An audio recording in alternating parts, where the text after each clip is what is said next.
Hello and welcome to pmplounge.com, and we are covering a very important topic today, not just from the point of view of your exam but also from the point of view of real life project management.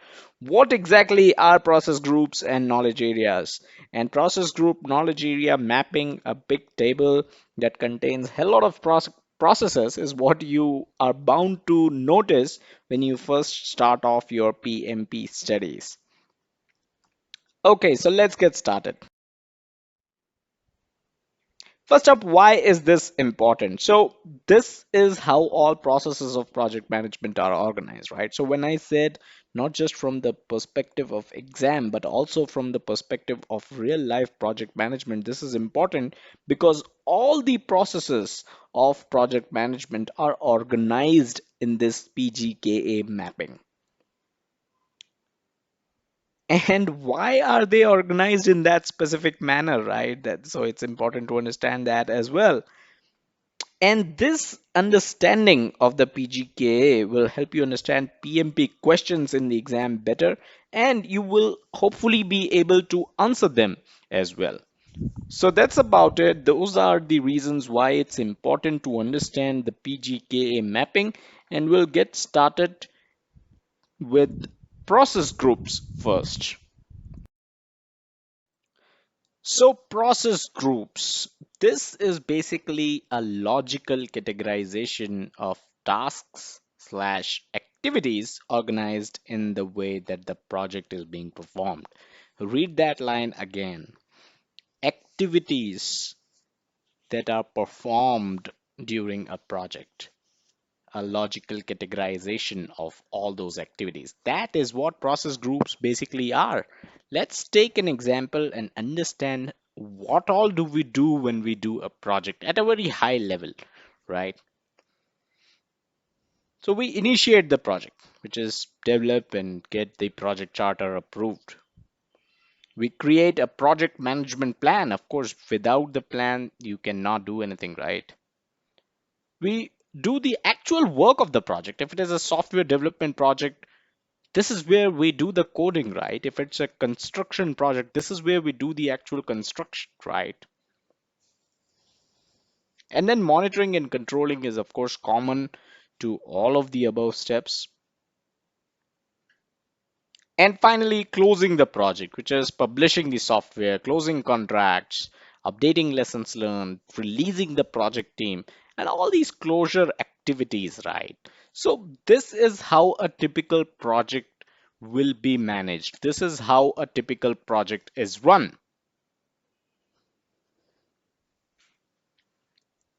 And those are basically our five process groups: initiating, planning, executing, monitoring and controlling, and closing. Those are what we do in in a project, in delivering a project, and those are our process groups.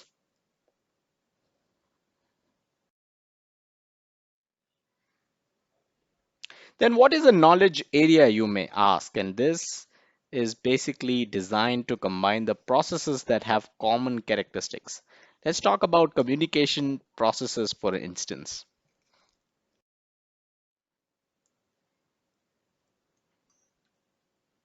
So this is the entire PGKA mapping table, right? The dreaded PGKA mapping table.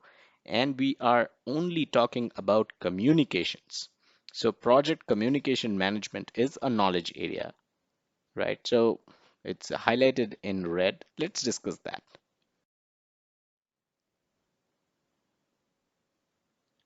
So what all do we have in communication management? We have plan communication management, which is a part of the planning process group. We have manage communications, which is a part of executing process group.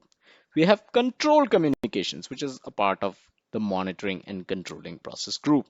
So you see, everything that is related to communications in the project is under the knowledge area of communications.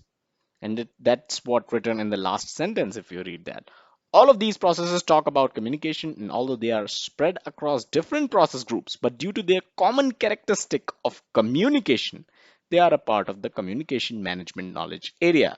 And that's how all the other processes are also grouped in a certain knowledge area based on the common characteristics that they have. So everything related to cost, it may be a part of any process group, but it will be a part of the cost management knowledge area.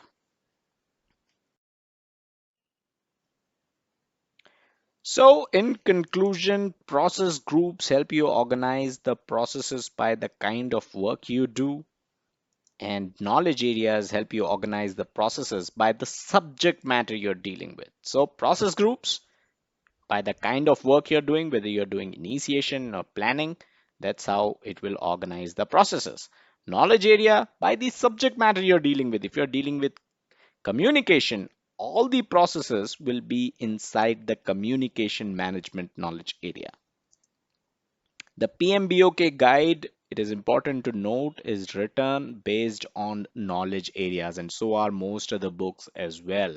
So the first chapter of PMBOK guide, I mean, after they are done with the introductory chapters, will be about integration management knowledge area. It won't be about the initiation process group, right? Because the book is based on knowledge areas.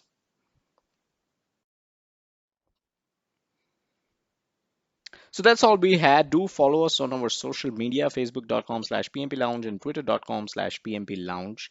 Do not miss any update from PMP Lounge and latest PMIsms and other updates. If you learned something you didn't already knew, do like this video, hit the like button, and of course you can subscribe to this YouTube channel for more such helpful videos.